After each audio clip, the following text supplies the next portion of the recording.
Ladies and gentlemen, we talk so much about love as if it's something we find, like it's out there waiting for us, hiding behind the next swipe, the next chance encounter, the next perfectly timed moment. But what if love doesn't arrive when you're looking, but when you're ready, not ready in theory, not ready because you're tired of being alone, but ready because something inside you has shifted? Because the love you want doesn't match the version of you that's still doubting, chasing, or shrinking. It matches the version that knows who they are, what they deserve, and what they're no longer willing to accept. Tonight, I want to talk about something deeper than timing or chance. I want to talk about the powerful truth behind this: you don't attract the love you want, you attract the love you're ready for. We grow up hearing that if we just work hard enough, become good enough, successful enough, attractive enough, then we'll finally be worthy of the love we want. It's subtle, but it's everywhere. In movies, the hero doesn't get the girl until he becomes the best version of himself. In real life, we often feel like we have to prove something before love can arrive. We treat love as the finish line, as if it's some grand prize waiting at the end of a journey of self-improvement. But love isn't a reward for success. It's not some external thing handed to you once you've finally met every societal expectation, and it certainly doesn't show up only when everything in your life looks put together.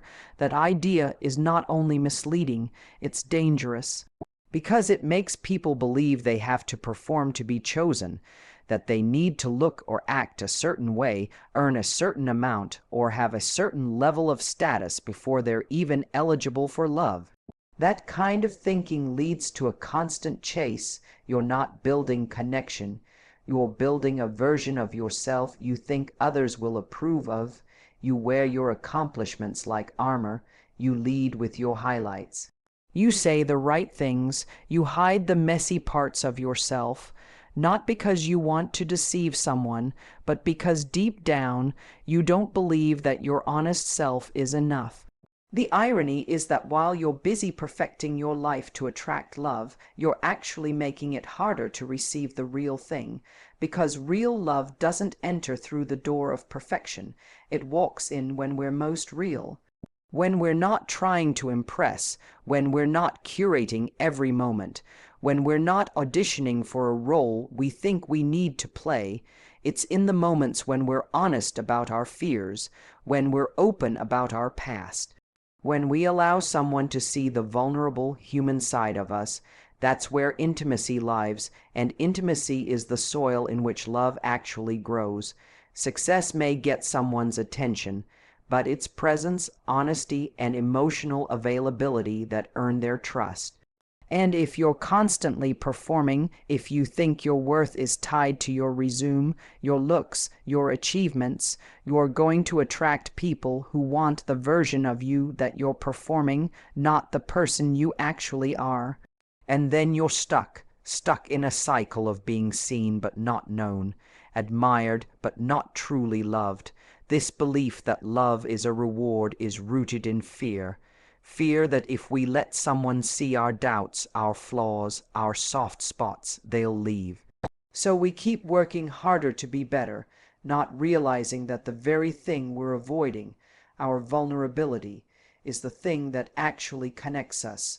When we stop treating love like a trophy, we start choosing better. We stop chasing people who only validate our surface. We begin to look for someone who responds to our soul, someone who isn't impressed by our image, but moved by our truth. And to find that, we have to be willing to drop the mask. To say, this is me, this is who I really am, and I'm not here to win you. I'm here to see if we align. That's the beginning of something real. And for the first time, you're not scared of being too much or not enough. Because you're not waiting for love to complete you. You're bringing love into your life because you're already complete. You're not performing for affection. You're inviting connection. It's easy to believe that if we finally look a certain way, make a certain amount, live a certain lifestyle, love will come rushing in. But the truth is, love comes when you're ready to be seen, not for who you wish you were. but for who you actually are. Not everyone will love that version of you, but the right person will, and that kind of love, it isn't earned through perfection, it's allowed through honesty, and it starts the moment you stop trying to be enough, and start believing you already are. Success, it's a word we throw around without questioning what it truly means. We're raised to chase a very specific version of it, one that's loud, measurable, and externally validated: the degrees, the job title, the income bracket, the lifestyle that photographs well. It's a checklist handed to us before we ever stop to ask, is this what I actually want, or is this what I've been told I should want? So we follow the path. We tick the boxes, and somewhere along the way, we start noticing that despite the achievements, something feels misaligned. There's a quiet tension inside between the life we built and the life we truly crave, between the things we were told would make us happy and the things that actually bring us peace. And this shows up most clearly in our relationships, because if your version of success doesn't include emotional alignment, then everything you attract is going to feel just a little bit off. You might find someone who checks all the boxes on paper: attractive, successful, socially desirable, but you'll still feel a disconnect. Something will be missing, and you won't always be able to explain why. That's because success in relationships can't be measured the same way as success in business or status. It's about emotional resonance, about who you are when you're with that person, about how your values, energy, and vision for life fit together. When you don't include emotional alignment in your definition of success, you make decisions that look good externally but feel heavy internally. You stay in relationships that drain you because they look stable from the outside. You pursue people who are exciting but inconsistent. You settle for situations that are emotionally unsafe because walking away feels like failure. And slowly, you lose the ability to trust your own instincts because you're so used to prioritizing what looks right instead of what feels right. Redefining success means putting emotional truth at the center. It means asking questions like, does this person bring out my peace or my anxiety? Do I feel safe being my full self, or am I always editing myself to be more desirable? Can I be vulnerable without being punished for it? Can I trust this person with my heart? And more importantly, do I trust myself when I'm with them? This kind of reflection requires courage because it often leads to uncomfortable clarity. Sometimes it means realizing that the person you wanted so badly doesn't actually align with your values, that the relationship you were proud of having isn't rooted in emotional safety, that the version of success you were chasing came with the cost of your inner peace. But the beautiful thing is, once you redefine success to include emotional alignment, everything changes. You begin to build your life not just around what looks good, but around what feels true. You stop chasing people who excite your ego and start choosing people who nourish your spirit. You stop ignoring red flags in the name of potential and start recognizing that peace, consistency, and clarity are not boring. They're essential. You also begin to relate to yourself differently. You stop measuring your worth by how many people approve of your choices. You stop needing every connection to look perfect. You stop performing, and you start honoring your emotional reality as a valid guide for how to move forward. There's nothing wrong with ambition, with dreaming big, with building a life you're proud of, but if the life you build doesn't allow room for emotional clarity, vulnerability, and mutual respect, then it's a hollow version of success. It will always leave you chasing something you can't quite name. That something is emotional alignment. It's the feeling of being met, not just seen, of being understood, not just tolerated, of being safe, not just desired. When emotional alignment becomes a non-negotiable part of your success story, you stop accepting the bare minimum. You stop asking if someone is good enough for your standards and start asking if they are aligned with your peace. That shift will change the people you choose, the way you love, and most importantly, the way you love yourself. There's a moment in nearly every relationship where you stop and ask yourself, am I being me right now? Or am I just trying to be what I think they want? It's a quiet question, but it holds enormous weight.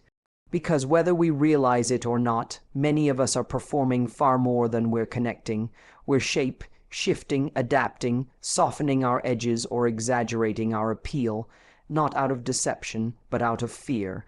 We fear being rejected, we fear being too much or not enough, so instead of showing up honestly, we start performing a version of ourselves we believe will be more lovable, more impressive, more desirable. We highlight our strengths and downplay our needs. We become agreeable when we want to speak up. We smile through discomfort. We talk in ways we hope will land well. Slowly, we lose the thread of who we are, not just to them, but to ourselves. And the performance is subtle. It can look like always being on, always having something smart or charming to say. It can look like holding back our real opinions in the name of peace. It can even look like being overly accommodating, saying yes when everything in us says no, just so we don't rock the boat. These behaviors are often praised. You seem easygoing, confident, put together. But inside you're exhausted because performing is work, emotional work, and at some point it becomes clear that no matter how close someone gets to the version of you you're showing, they're still not really close to you. Connection can't exist in performance because real connection isn't based on someone liking the image you've created. It's based on someone being drawn to your truth. But truth can only be accessed through vulnerability, through risk, through revealing something that isn't polished, something that's not calculated, something that's simply real. The irony is, the more we perform to be liked, the more we attract people who are not actually compatible with us, because they're not connecting to our real thoughts, needs, boundaries, or values. They're connecting to the projection, and then we wonder why we feel unseen, misunderstood, or emotionally disconnected. It's not that the other person failed to connect with us. It's that we never gave them the chance to. We live in a world that rewards performance. Social media tells us to curate. Dating apps tell us to sell ourselves in a sentence. Even our professional lives often require masks. So when it comes to relationships, we carry that conditioning with us. But real intimacy is a completely different arena. It requires us to be still, to be honest, to be known, not just noticed. When you stop performing, you create space for someone to see you clearly, and more importantly, for you to see them clearly. You're not distracted by trying to impress. You're present, you're curious, you're actually paying attention, not calculating your next move. And that's when something deeper starts to form, a real bond, not based on fantasy or approval, but on shared energy, mutual truth, and emotional safety. It takes bravery to show up without the mask, to say, this is how I think, this is what I value, this is what I need, and I'm not here to be perfect, I'm here to connect. It takes self-respect to let go of needing to be liked in favor of being understood. It takes clarity to stop molding yourself to someone else's desires and start standing in your own identity. You will lose some people when you stop performing. That's inevitable, but those aren't your people. They were just attracted to your stage presence, not your spirit.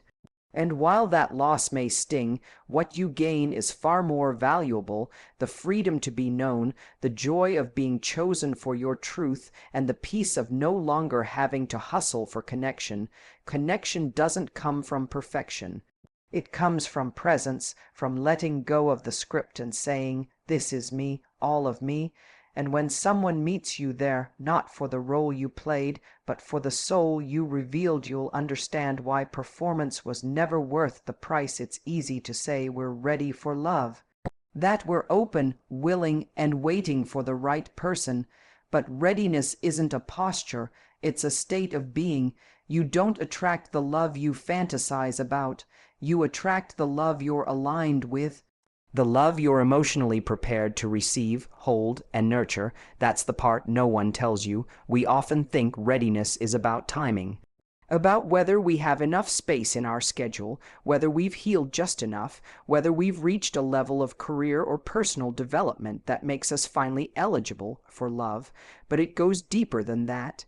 Readiness is energetic. It's reflected in your self-worth, your standards, your emotional habits, and the stories you still believe about what you deserve. You can want something deeply and still not be ready for it.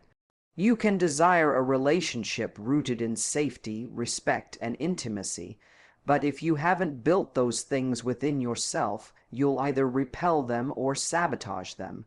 You'll find a way to mistrust what feels unfamiliar. And sometimes emotional safety feels unfamiliar when all you've known is chaos. Respect can feel distant when you're used to proving your worth. Stability can feel boring when your nervous system is addicted to highs and lows. We subconsciously seek what mirrors our internal world. That's why someone who doesn't believe they're worthy of deep, patient love will keep gravitating toward people who make them feel like they have to earn affection. That's why someone afraid of being fully seen will choose partners who don't look too closely. That's why someone who hasn't learned to set boundaries will attract people who don't respect them. It's not punishment. It's reflection. The relationships we form often expose the lessons we still haven't mastered. They show us what we're truly ready to receive, not what we wish for, but what we're built to hold. That's why people sometimes walk away from something healthy. It's not that it wasn't right, it's that they weren't ready. They didn't yet know how to be calm in the presence of love that didn't ask them to perform, chase, or suffer. So if you keep attracting the same kind of pain in different forms, it's not because love is against you. It's because you're being invited to upgrade your capacity, to examine your beliefs, to heal the parts of you that settle, shrink, or stretch in relationships. You're not cursed. You're cycling through patterns that are asking to be rewritten. So if you've been asking why love hasn't arrived yet, maybe the better question is, what part of me still believes I'm not ready for it? Because love, real love, won't wait for perfection, but it will wait for alignment. You don't have to become someone else to be loved.